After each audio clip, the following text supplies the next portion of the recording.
2 weeks ago, I was walking through Heffernan Hall. Coach Wood stopped me and asked if I'd begun my speech yet. I said yes, but after teaching me for 2 years, he could very quickly tell that I was lying.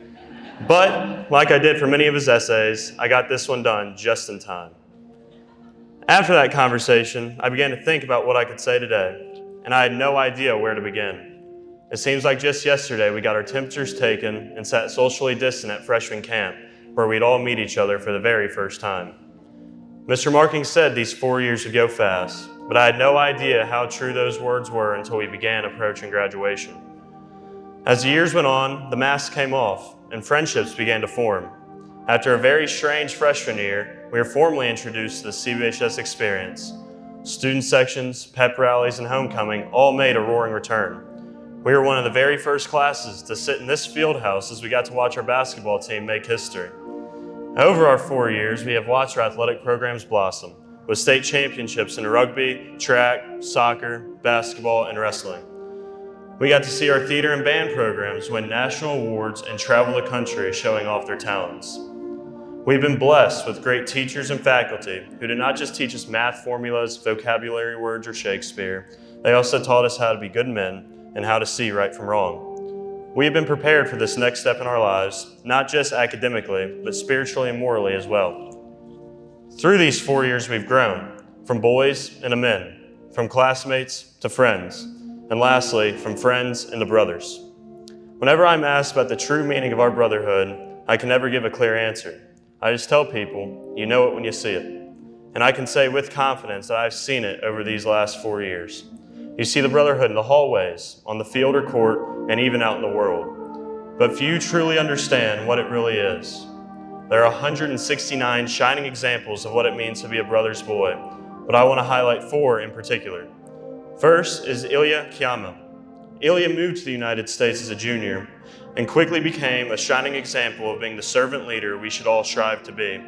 Whether it was helping the front office move boxes or speaking to Coach Wood's facing history class, Ilya became one of the prime examples of being a true brother's boy. Next is John Goodwin. John shined as a leader, not only on our football and lacrosse teams, but also as a leader in our school. It was very uncommon for me to walk the halls and not see John doing something for the school, whether that be giving a tour or setting up a BLC activity. Theodore Roosevelt once said that the best prize life has to offer is the chance to work hard at work worth doing. I've seen John and many others live out this quote perfectly in their 4 years at CBHS. Next is Grady Booth. Grady always brought a sense of energy and care to everything he did, on the baseball field, basketball court, or in the student section. Grady took pride in being a brother's boy, and trust me, he didn't shy away from much of anything, being the first to grab the mic for a pep rally or giving a pregame speech. Most impressively, he did this all with an incredible sense of humility, saying hi to everyone he saw in the halls, even if he didn't know who they were. He answered his call to serve CBHS like many of his family members before him, and he did it with care. Lastly is my Vice President, Jackson Satkamp. Jackson was the epitome of a servant leader. He constantly put others before himself and did it with a sense of pride. He was a phenomenal leader, not only as a basketball and soccer captain, but as my BLC Vice President, serving others before himself and doing it the right way.